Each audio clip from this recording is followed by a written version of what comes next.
Hey everyone, so I'll be taking a look at the Marvel Legends celebrating 85 years Hulkbuster. Guys, look at how big this fucking box is. Without even taking him out the box yet, I can already see that might be a contender for figure of the year. But taking a look at the packaging, as you can see, big old window shows this massive figure and all of his accessories. You got Hulkbuster on the side, you got Marvel celebrating 85 years. On the side, you got an image of Hulkbuster. On this side, you got another part of the window, Marvel Legends on the top. This box is pretty heavy. Got a bigger image of Hulkbuster right there. You got a bio on the side. On the bottom, you got barcodes, words, and other things. On the top, Marvel Legends celebrating 85 years. Amazon did damage my box a bit, but I don't care because I will be opening this guy. Speaking of that, let's get this guy open and take a look at him. Getting him out the package, just look at this thing. He's so big. He has a really nice weight and bulk to him. Just putting him next to a standard size Marvel Legend real quick. Here he is next to a Captain America, and I can't even fit both of these guys in frame. He's so damn big. And just look at the details on this guy. That head sculpt looks really, really nice. Like the white eyes in there. And then this gold on the shoulder pad looks good. It's in this very nice red. Like it probably would have been better if it was painted like a cherry red, but this still looks really, really good. And then you got some silver paint right here in between the arm. You got some silver paint right there, some more gold. And then you got some like mechanical stuff right there inside of the legs. Looks really good. These are little rivets are painted in gunmetal. Looks nice. It's a very chunky, bulky figure.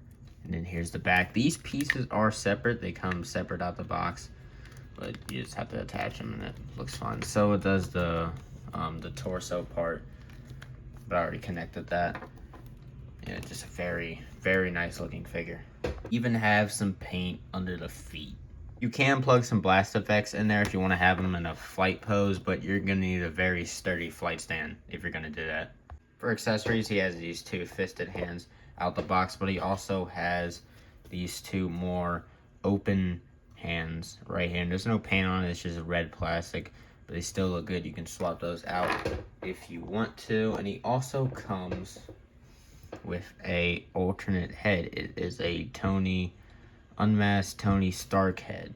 And I think this looks really, really good. I like the photo reel on the face. Does some nice silver paint going across it. You just pop this off, and there even is some painted detail under there and over in here. You're not even gonna be able to see this really none of the time, but you will be able to see this if you decide to display him with this alternate head. It is kind of difficult to pop on. There we go. And that actually looks pretty good. I mean, oh, that fell off. I'm probably never going to use this in a display, but it's there if you want to. For articulation, just gonna zoom out here. There's a ball joint, there's a Denbo joint and a ball joint down at the neck, as you already saw, but you're really just gonna get some rotation if you have this head on there. There is a hinge at the shoulder.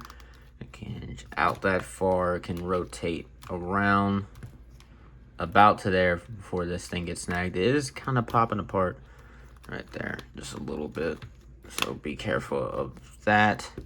There is a bicep rotation, single jointed bend at the elbow, gets you to 90. There is a wrist rotation, hinge out and in. I did that completely backwards, but we're going to ignore that.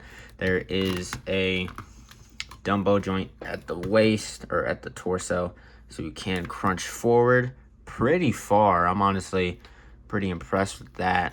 And then you can crunch back that far. You got some little bit of tilt and some rotation. He also has a waist cut as well if you want to use that. Ball joint at the hip can kick forward. That much can kick. Oh, that fell off again. Can kick back that much. Can go out to about right there. Thigh rotation hitting under the armor.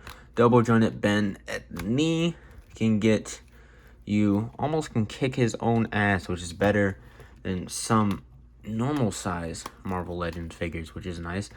And no, that's not a foot rotation, but the foot can hinge forward that much, hinge back, and then you also have some ankle pivot. I feel like they could have put a toe joint in this figure, even though I don't really care if there's not a toe joint, but I feel like it would have been a nice added articulation. I had to bring the camera way out for this one.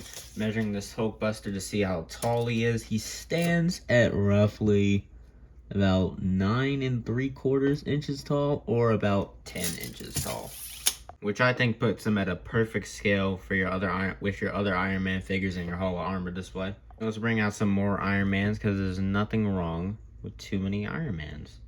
I might need to redo my entire Iron Man shelf and have him as a centerpiece. He looks really good next to the Hulk. If you want him fighting Juggernaut, here's how they compare. And here he is next to another big mech suit piloted by a billionaire. The Batbuster is bigger, but this Hulkbuster is definitely a lot more heftier, and it makes sense because this Hulkbuster is $60 and this Batbuster was a $40 Megafig figure. So it makes sense that this should be a lot heavier. But I think these two look pretty good together. So my overall thoughts on this Hulkbuster figure is, I really like it. I just think this is such a awesome figure. The detailing is really nice. I like the sculpt of it. The paint is good. Although I would have wished that all the red be like a candy apple red. This is perfectly fine. The red looks really good. The articulation is pretty good for such a bulky figure, and it has such a nice heft to it. This feels really good. I think I've gotten my money's worth here. The unmasked Tony Stark head is a very nice inclusion. This is just such a bad ass figure. I highly recommend this. But anyway, that's been my look on the Marvel Legends Hulkbuster. I'll see you next time. Bye.